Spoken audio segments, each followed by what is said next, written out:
안녕하세요. 이혼하고 다 늦어서 돈 버는 재미를 알게 된 40대 여자예요. 남자도 뭣도 모르고 했던 결혼 실패 후 내일이나 하면서 열심히 살자고 했던 게 어떻게 운이 좋게 잘 풀려서 소위 말하는 인생 역전을 이룬 여자죠. 제 전 남편은 이런 말을 써도 되는지 모르겠지만 정말 개자식 중에 개자식이었어요. 전 남편 욕해봐야 제 얼굴에 침 뱉는 꼴이라 남들 앞에선 잘 안 했었는데 나쁜 놈도 그런 나쁜 놈이 없었죠. 전 남편과 저는 20대 중반쯤 친구 소개로 처음 만났어요. 그때 당시 제 친구가 대박인 남자를 하나 물었다며 만나던 사람의 친한 친구를 저에게 소개해주고 싶다고 하더라고요. 돈 많고 능력 있는 남자라는데 제 입장에선 마다할 이유가 없었고 그렇게 친구 소개로 전 남편을 처음 만났어요. 전 남편의 첫인상은 아주 별로였어요. 어찌나 있는 척 가진 척을 하는지 꼴사납다고 느껴질 정도였죠.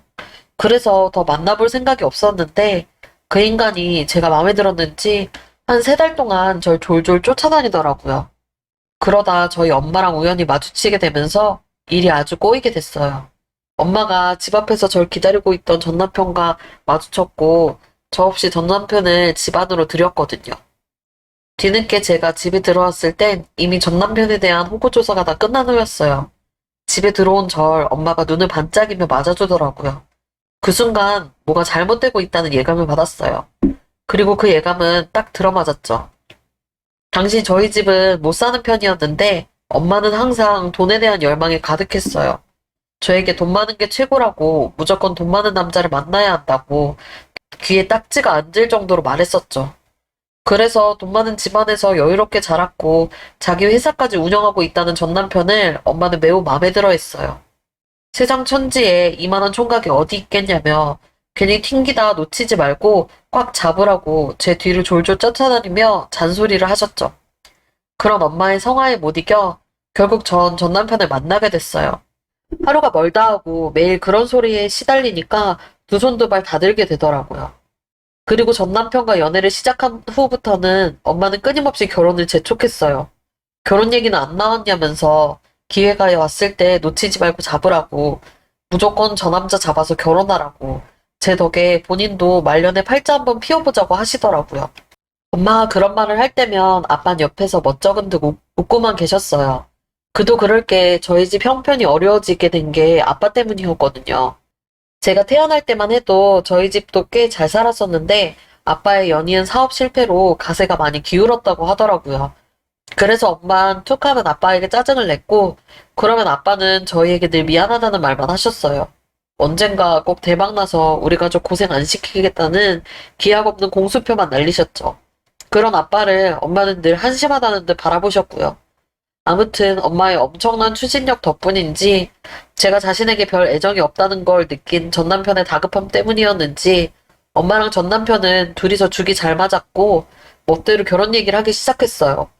전 결혼이라는 게 그렇게 휩쓸려 진행될 수 있는 건지 몰랐는데 한 사람의 특히 남자 쪽의 의지가 강하면 다른 한쪽이 크게 의지가 없어도 결혼이 진행되긴 하더라고요. 우유부단하고 거절 잘 못하는 제 성격도 한몫했던 것 같아요. 그래서 저한테 전 남편 소개시켜준 친구보다 제가 더 먼저 결혼을 하게 됐어요. 저한테 전 남편을 소개시켜줬던 친구는 오히려 얼마 못 가 그 남자와 헤어졌고요. 결혼을 하는 건 생각보다 순탄하지 않았어요. 엄마와 전 남편 둘만 적극적이었고 시댁에선 반대가 엄청 심했거든요. 당연하다 생각했어요. 전 남편 집에 비해 저희 집안 조건이 훨씬 별로였으니까요. 그래서 더 결혼이 내키지 않았어요. 제가 좋아서 하겠다는 결혼도 아닌데 굳이 반대까지 이겨내며 해야 되나 하는 생각을 했었죠. 그래서 참다 못해 엄마한테 결혼하기 싫다고 화내고 짜증낸 적이 있었는데 엄마가 막 우시더라고요. 진짜 도저히 못 살 정도로 싫은 게 아니면 전 남편이랑 결혼하면 안 되겠냐고요. 그 집에서 내가 싫다고 하잖아. 근데 결혼을 어떻게 해? 그래도 철수는 너 좋다고 그러잖아. 그러면 그쪽 부모들도 결국 못 이기는 척 할 거야. 엄마, 나 그 사람을 그렇게까지 안 사랑해. 아니, 아예 안 사랑하는 것 같아.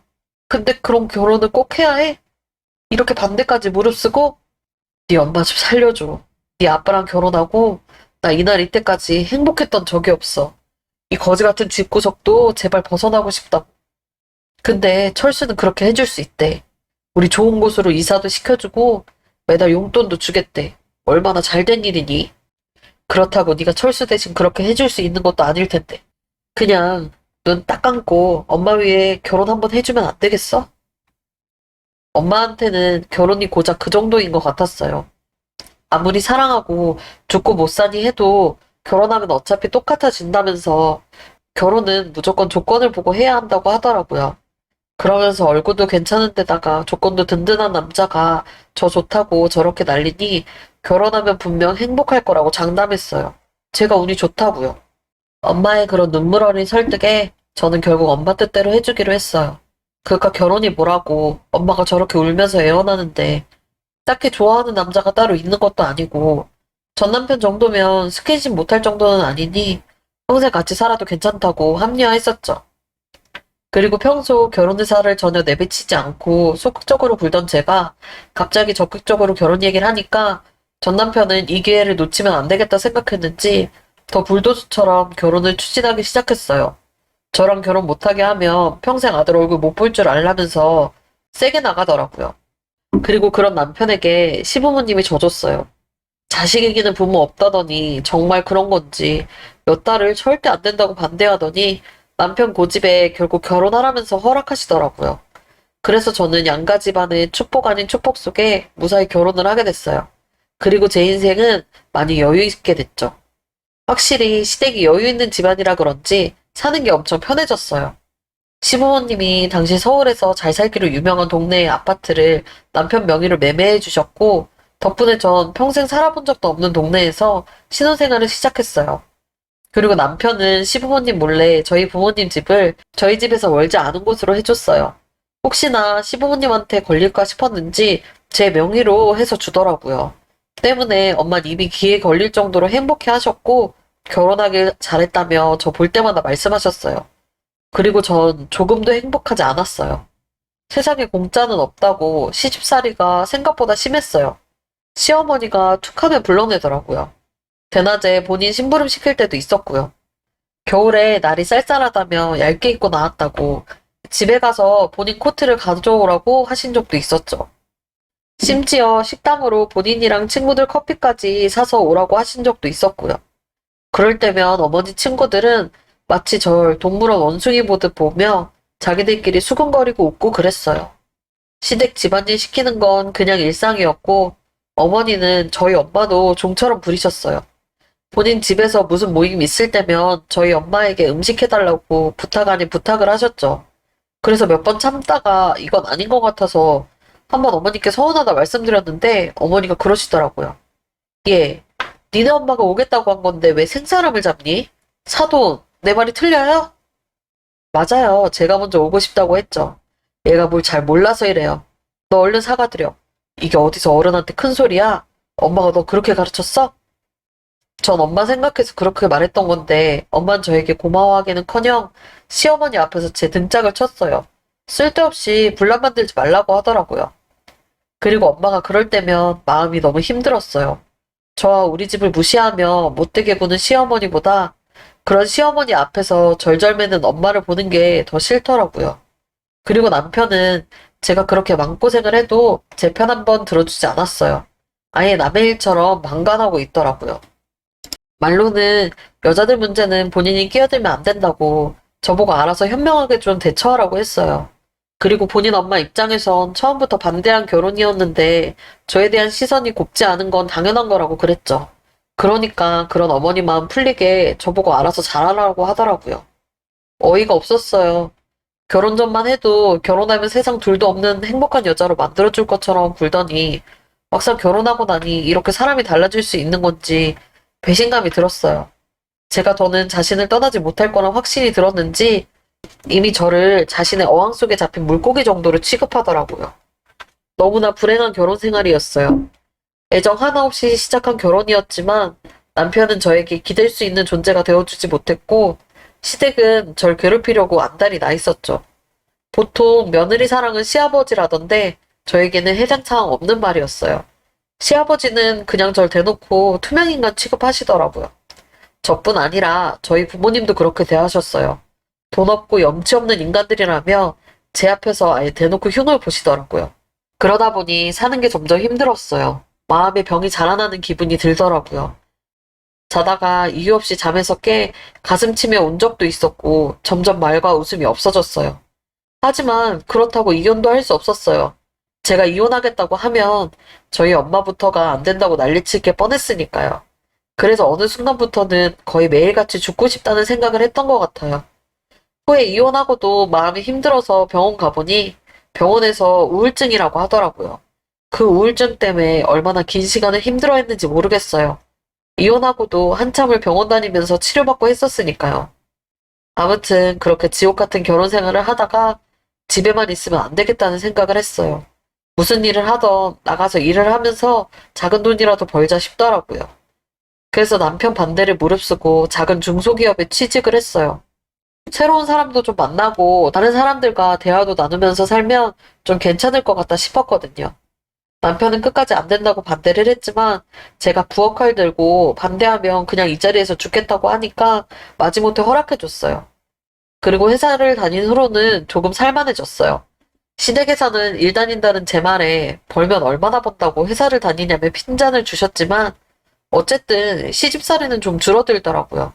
대신 일 안 하고 쉬는 주말엔 이틀 다 시부모님을 위해 반납해야 했지만요. 그래도 크게 불만은 없었어요. 회사를 다닐 수 있는 것만으로도 충분히 만족스러웠으니까요.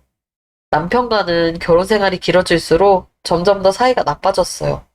서로에게 더 무관심해졌다는 말이 맞겠네요. 우린 전형적인 쇼윈도 부부였고 밖에선 사이 좋은 척을 해도 집에선 말 한마디 안 했어요. 이렇다 할 계기가 있었던 건 아니었어요. 저야 뭐 원래 남편한테 큰 애정이 없었고 남편은 그런 저에게 질렸는지 결혼하고는 큰 관심을 안 보이더라고요. 그래도 가정엔 충실한 편이었어요. 저희 부모님한테도 잘했고요. 그래서 별 불만 없이 잘 살고 있었는데 어느 날 남편이 그러더라고요. 친구들이랑 모임이 생겼는데 사업상 필요한 자리라서 같이 가야 한다고요. 내키지 않은 마음으로 남편과 같이 모임에 나갔는데 그 자리에 그 친구가 있었어요. 저한테 전 남편을 소개해줬던 그 친구요. 저만 전 남편과 결혼하게 되면서 자연스럽게 사이가 멀어졌었는데 거기에 와 있더라고요. 왔니? 오랜만이네. 절 보고는 아무 일 없었다는 듯 태연하게 인사를 하길래 저도 아무렇지 않게 인사를 했어요. 그랬더니 절 보며 피식 웃더라고요. 오랜만이네. 네가 여긴 어쩐 일이야? 어머, 몰랐니? 나 이 모임 참석한 지 좀 됐는데. 몇 달 전에 우연히 철수 씨랑 마주쳤는데 그 이후로 나도 이 모임에 같이 참석하게 됐어. 철수 씨가 나도 오라고 하더라고. 친구의 말투가 묘하게 기분이 나빴어요. 마치 제 머리 꼭대기에 올라간 사람처럼 제 남편과 자신이 뭐가 있는 양 말하는데 뭐라 딱 꼬집을 수는 없지만 기분이 너무 더럽더라고요. 남편은 그런 저와 제 친구가 신경 쓰였는지 다른 사람과 대화 중에도 계속 힐끔힐끔 저희 쪽을 바라봤어요. 그리고 그날 이후로 저는 이상하게 남편이 신경 쓰이기 시작했어요. 생각해보면 계속 알 수 없는 불안감에 휩싸여 있었던 것 같아요. 그리고 얼마 안 가 불안은 현실이 됐죠. 남편이 갑자기 안 하던 짓을 하더라고요. 원래도 사업하는 사람이니까 깔끔하게 하고는 다녔는데 그래도 통 자기를 꾸미는데 관심 없던 사람이 자꾸 새 옷을 사거나 향수를 바꾸거나 하는 일이 빈번해졌어요. 다니던 샵도 바꾸고 머리도 한 달에 한 번씩은 꼭 손질을 보더라고요. 누가 봐도 자기 관리에 엄청 신경을 썼어요. 게다가 갑자기 뜬금없이 몸을 만들고 싶다며 운동을 하겠다고 새로운 피트니스를 끊어서 다니기 시작했어요. 그러면서 집에 들어오는 시간은 점점 더 늦어졌고요. 게다가 휴대폰은 무슨 신주단지 모시듯 거의 24시간 본인 몸에 지니고 다녔어요. 목욕할 때도 화장실에 갖고 들어가더라고요. 너무 이상했어요. 마치 전형적으로 바람난 남자를 보는 것 같았달까? 근데 의심스러워도 확신할 순 없었어요. 남편은 워낙에 철저한 사람이었고 저에게 조금의 틈도 주지 않았으니까요. 그러다 한 날 기회가 왔어요. 회사 일로 큰 접대가 있어 늦을 것 같다던 남편이 새벽에 술에 잔뜩 취해서 회사 남직원들 등에 엎혀왔더라고요. 완전 몸도 못 가는 만큼 취했길래 침대에 겨우 눕혀놓고 양말이며 겉옷 벗기고 하는데 갑자기 툭 하고 외투 안쪽 주머니에서 휴대폰 하나가 떨어졌어요. 그걸 보자마자 저도 모르게 멈칫했어요. 남편 휴대폰은 이미 바지 뒷주머니에서 챙겨둔 상태였거든요. 근데 또 다른 휴대폰이 짜잔 하고 나오니까 당황스럽더라고요. 그동안 수상하다 생각하긴 했지만 설마 휴대폰이 두 개였을 줄이야. 그건 정말 생각지도 못한 거였어요. 그래서 한참을 멍하니 있다가 망설임 없이 남편의 다른 휴대폰을 열었어요. 지금이 아니면 두 번 다시 이 휴대폰을 볼 기회는 오지 않을 것 같더라고요. 그렇게 제 손으로 판도라의 상자를 열었어요. 그리고 휴대폰 안엔 남편이 다른 여자와 주고받은 문자가 가득 들어있었죠. 그리고 상대 여자의 프로필을 본 순간 헛웃음이 났어요. 그 여잔 며칠 전 남편 모임에서 몇 년 만에 만난 그 친구였으니까요. 어쩐지 그럴 것 같다는 예감이 있었지만 직접 제 두 눈으로 확인하고 나니 웃음이 났어요. 그리고 둘의 대화 내용은 아주 가관이었어요. 서로 절절하게 사랑 고백을 해놨더라고요. 또 저에 관한 이야기도 있었어요. 영희가 밤에 잘 안 해주나 봐? 재미없어. 네가 최고야. 딱딱하게 굴어서는 아무것도 안 하고 누워있는데 무슨 나무랑 하는 기분이라니까. 정말? 그동안 참 힘들었겠다. 그래도 이젠 걱정 마. 내가 더 기분 좋게 해줄 테니까. 그 속엔 차마 입에 담기도 싫은 더러운 대화가 가득했고 절 모욕하는 내용도 있었어요. 읽다 보니 저도 모르게 수치심에 얼굴이 붉어지더라고요. 아무리 그래도 부부 사이에 예의라는 게 있는 건데 어떻게 내 친구와 바람을 필 수 있는지 무슨 이런 상도덕 하나 없는 것들이 있나 싶은 생각이 들었죠. 또 그 친구도 너무 믿고 싫었어요. 아무리 우리가 사이가 멀어졌다고 하더라도 어떻게 친구 남편을 건드릴 수 있는지, 심지어 지가 소개시켜준 남자랑 놀아날 생각을 한다는 게 참 이해가 안 가더라고요. 정말 남편이나 그 친구나 대단들하다 싶었죠. 그러면서 저도 모르게 흐르는 눈물을 참을 수 없었어요. 그동안 남편에게 아무 애정도 관심도 없었다고 생각했지만 그래도 부부로 살아온 정이 있었는지 배신감에 계속 눈물이 나더라고요. 또 한편으로 기쁘기도 했어요.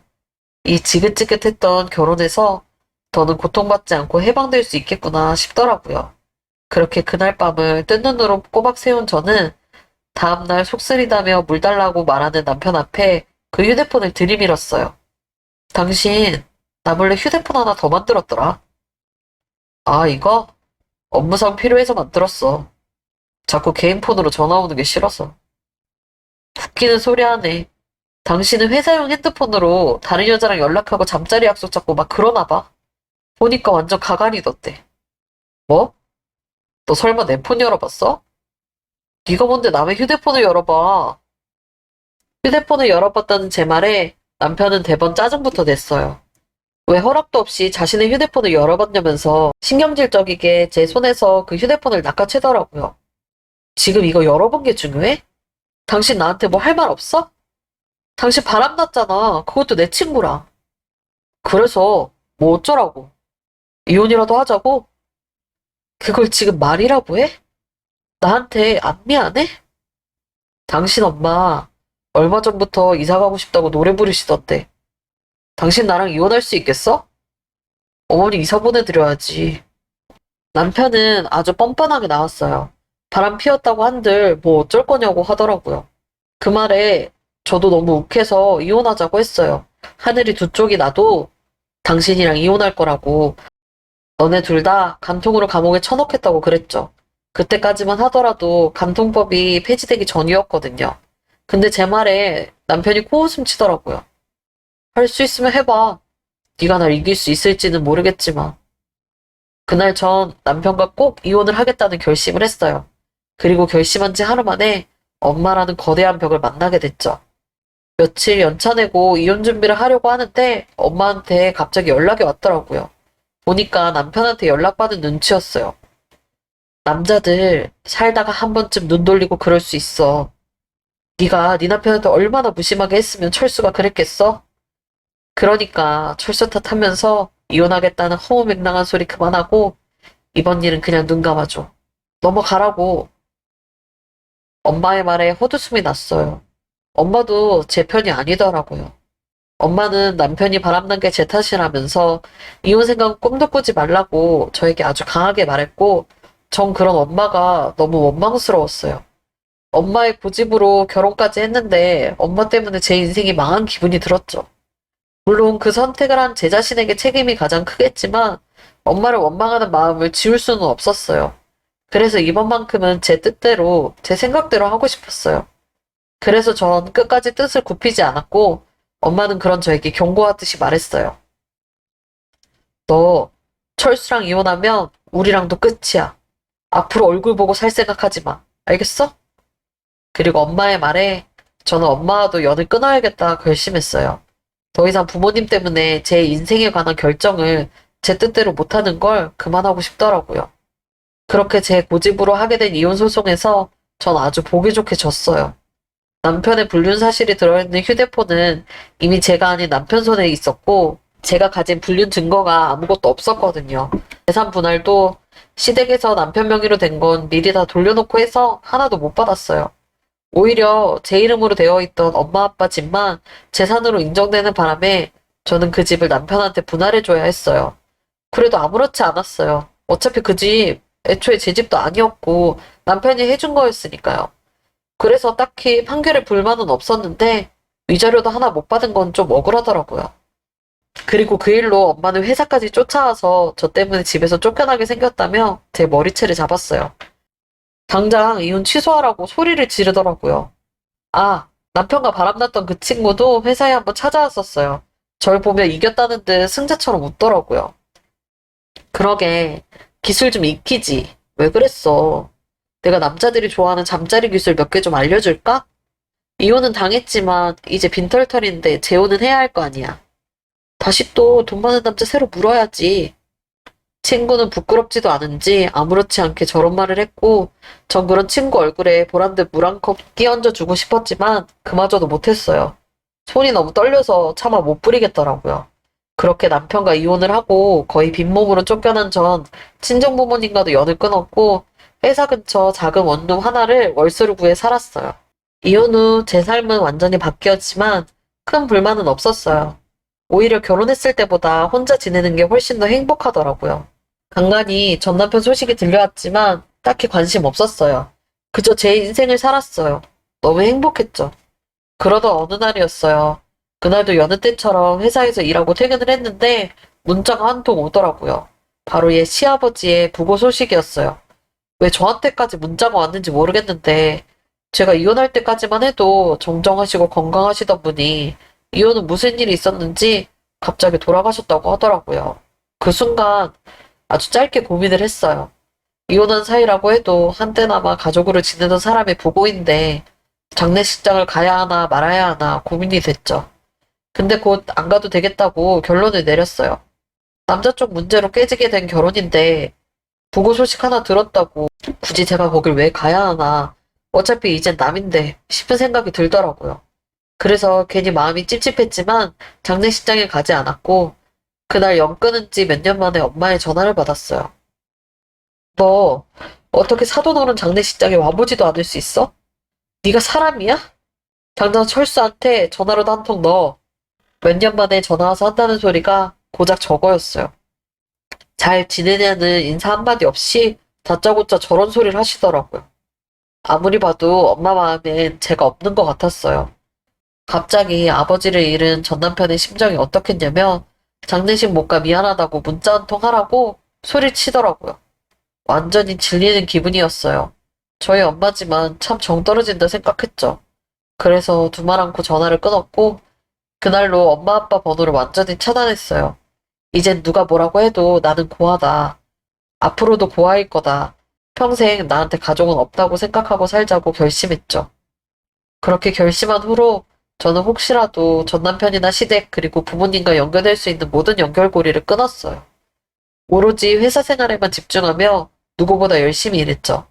그 덕에 윗분들이 좋게 봐주셨는지 빠른 승진을 할 수 있었고 입사한 지 5년 만에 과장 자리까지 달았어요.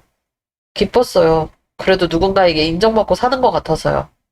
그렇게 하루하루 열심히 살고 있던 어느 날 우연히 TV를 봤는데 혹시 그 프로그램 아세요? 남자 셋이 나와서 정치랑 사회 이슈에 대해 얘기하는 프로요. 지금은 종영한 지 한참 된 프로일 텐데 아주 우연히 퇴근하고 혼자 맥주 한잔 하다가 그 프로그램을 보게 됐어요. 근데 거기서 비트코인에 관한 얘기를 하더라고요. 태어나 비트코인이라는 단어를 그때 처음 들어봤던 것 같아요. 경제학을 전공했다는 어떤 남자분이 비트코인에 대해 막 부정적으로 이야기를 하는데 왜인지 모르겠지만 저도 모르게 그거에 관심이 갔어요. 그게 대체 뭐길래 저렇게 말을 할까 싶은 호기심이 생겼죠. 그래서 다음날 출근하자마자 인터넷에 비트코인에 대해 이것저것 쳐보기 시작했고 검색해보니까 전자화폐를 말하는 거더라고요. 발전성도 투자 가치 높지만 그만큼 위험도도 큰 거였어요. 그 순간 갑자기 구미가 당겼어요. 나도 한번 해볼까 싶은 생각이 들더라고요. 어차피 혼자 벌어 혼자 쓰는데 망해도 상관없다 싶었어요. 안 되면 또 열심히 벌면 된다고 생각했죠. 그래서 그때 당시 갖고 있던 현금 중에 절반은 투자해서 한 3천 정도 비트코인을 샀어요. 근데 코인이 변동폭이 엄청 크더라고요. 한 며칠 신경 쓰며 보니까 엄청 떨어졌다가 오르는 걸 반복하길래 신경 끄자 싶었어요. 이왕 산 거 괜히 넣었다 빼서 시간 낭비하지 말고 좀 오래 두자 생각하게 됐죠. 그리고 그렇게 제 기억에서 코인이 잊혀질 때쯤 소위 말하는 대박이 났어요. 갑자기 어느 순간부터 주위에서 너도 나도 비트코인 얘기를 하길래 번뜩 생각나서 한번 확인해보니 그게 100배도 넘게 올랐더라고요. 제 눈이 잘못됐나 싶어 공을 몇 번이나 세봤는지 모르겠어요. 진짜 기대도 안 하고 아무 생각 없이 넣었던 건데 그게 엄청난 돈이 되어 있더라고요. 졸지에 벼락부자가 된 기분이었어요. 뜻하지 않게요. 그날 바로 받은 현금화해서 계좌로 받았어요. 그 돈을 받고도 실감이 안 나서 몇 번이나 계좌를 열었다 닫았다 했는지 모르겠어요. 이 돈으로 뭐를 할까? 로또에 당첨되면 이런 기분이 드는 걸까? 별별 생각을 다 하게 됐고 제 자신의 새로운 면도 봤어요. 저는 제가 돈 욕심이 없다고 생각했는데 보니까 돈 욕심이 아주 없진 않더라고요. 벌써부터 머릿속에 건물을 살까, 빌딩을 살까, 강남의 아파트 몇 채를 살까 이런 고민을 하기 시작했으니까요. 그래도 일은 상관없이 계속하려고 했는데 그게 뜻대로 안 됐어요. 한번 대박난 걸 보니까 저도 모르게 계속 비트코인에 온 신경이 가게 되었고 근무 시간에 제대로 집중을 못 하더라고요. 결국 한 달 정도를 버티다 회사도 그만뒀어요. 그리고 비트코인에 남아있던 돈 중 또 일부를 현금화해서 그 돈으로 주식을 하기 시작했죠. 또 앞서 현금화했던 돈으로 강남에 아파트를 사서 이사도 했어요. 돈이 많아지니까 삶이 엄청 윤택해지더라고요. 오히려 전 남편이랑 결혼했을 때보다 더 여유 있어졌어요. 제 돈이니까 아무 눈치 안 보고 쓸 수 있더라고요. 그래서 낮엔 주식 좀 하고 공부도 하면서 지냈어요. 제가 주식을 보는 눈이 좀 있었던 건지 아니면 초심자의 행운이었던 건지 이상하게 손대는 것마다 좀 잘 되더라고요. 게다가 처음 돈 버는 게 어려웠지 한번 큰 돈을 벌게 된 후로는 돈 버는 게 쉬워졌어요. 돈이 계속 돈을 부르는 건지 한번 생긴 돈은 계속 불어나기만 하더라고요. 그 덕에 하루하루가 참 꿈만 같았어요. 돈은 먹고 살 걱정 안 해도 된다 싶으니까 절로 마음에 여유가 생기더라고요. 저는 여유가 생기자마자 집안일 해주는 분을 한 분 구하기로 했어요. 이혼하고 맨날 밖에서 사 먹거나 배달만 시켜 먹다 보니 건강도 나빠지고 살도 슬슬 붓는 느낌이었거든요. 또 밖에서 사 먹는 밥 지겹기도 했고요. 그래서 밥 잘하고 청소 잘하는 분을 고용하기로 했는데 공고낸 지 얼마 안 돼서 집에 일하는 분이 왔어요. 업체에서 나이도 젊고 일 잘하는 사람이라면서 신경 써서 구했다고 하길래 별 생각 없이 알겠다고 했었는데 세상이 참 좁다는 걸 그때만큼 실감한 날이 없어요. 저희 집에 일하러 온 사람이 제가 아는 사람이었거든요. 바로 저의 전 남편과 바람났던 그 친구였죠. 저는 일하러 왔다길래 별 생각 없이 문을 열어줬는데 그 친구가 저희 집 문 앞에 서 있더라고요. 그리고 저와 마주친 그 친구 역시 매우 놀란 것처럼 보였어요. 빠르게 눈동자를 굴리며 집안 곳곳을 스캔하더니 눈을 번뜩이며 저한테 묻더라고요. 너 설마 여기 살아? 나가. 너 집에 들을 생각 없으니까. 친구의 물음에 저는 바로 나가라고 했어요. 일할 사람 다시 구할 거니까 내 집에서 바로 나가라고 그랬죠. 그러니까 그 친구가 나가지 않고 버티더라고요. 일단 내 질문부터 대답해봐. 너 여기 사냐고. 그건 네가 알아서 뭐 하게. 나가라니까? 경비 부를까? 얼굴 한번 확인하지 않고 사람을 들인 게 후회가 됐어요. 밑에서 방문 손님 왔다고 연락 왔을 때 얼굴을 확인해 볼 걸 하는 생각이 계속 들더라고요. 거듭 나가라는 저의 말에도 그 친구는 나가지 않고 계속 버텼고 염치도 양심도 없는지 갑자기 친한 척 저에게 달라붙었어요. 친구 덕 좀 보자면서 아는 사이에 야박하게 굴지 말라더라고요. 그래서 저는 바로 경비실에 연락을 했어요. 제 손님이 아닌 사람이 집에 들어왔으니 데리고 나가달라고 부탁을 했죠. 제가 사는 아파트가 보안이 정말 좋거든요. 그렇게 연락하고 얼마 지나지 않아 저희 집으로 보안 요원들이 올라왔고 그 친구는 제가 끝까지 쫓아내자 저에게 욕을 했어요. 야, 어디서 돈 많은 놈이라도 물었냐? 너는 친구고 뭐가 없어? 쫓겨난다는 게 창피했는지 얼굴이 새빨개져서는 못 간다고 난리를 피우는데 경찰에 신고한다고 나가라고 그러니까 결국은 마지못해 나가더라고요. 그리고 그날 저녁 반갑지 않은 우연으로 그 친구와 마주했던 날 저는 또 한 번 뜻하지 않게 두 사람을 다시 만나게 됐어요. 바로 전 남편과 시어머니였죠. 그 친구가 뭐라고 입을 놀렸는지 그날 바로 저를 찾아왔더라고요. 아, 정확하게는 둘이 아니라 넷이었어요. 저희 부모님까지 해서 넷이요. 초저녁에 관리실에서 방문 손님이 왔다며 들여보내도 되겠냐고 묻길래 혹시나 해서 밑에 나가보니 부모님이랑 전 남편이랑 시어머니가 저를 기다리고 있더라고요. 넷은 저를 보자마자 친한 척 달라붙었어요. 영희야! 특히 엄마가 저를 보고 세상 반가운 척 소리를 지르며 다가왔어요. 무슨 이상가족 상봉이라도 하는 것처럼 세상 애틋한 표정으로 저를 끌어안으려고 하더라고요. 그래서 얼른 그 손길을 피했어요. 그런 엄마가 세상 그 누구보다 속물처럼 느껴졌거든요. 얘, 너 왜 그래? 그래도 우리 몇 년 만에 보는 건데 반갑지도 않아? 잘 지내나 궁금하지도 않았어? 그래, 우리랑은 오랜만에 보는 거잖아. 부모님은 여전했어요. 여전히 염치도 없고 양심도 없더라고요. 영희야, 오랜만이다. 그리고 전 남편 역시 그런 부모님과 똑같은 인간이었어요. 저를 보고 잘 지냈냐며 안부를 묻더라고요. 너 얼굴 참 좋아졌다. 세상에 얼굴에서 윤이 나네. 시어머니도 옆에서 한마디 거들었어요. 냈다 무슨 일로 날 보러 온 거예요? 그냥 본론부터 말해요. 길게 있기 싫으니까. 아, 그러면 우리가 너네 집 안으로 들어갈까?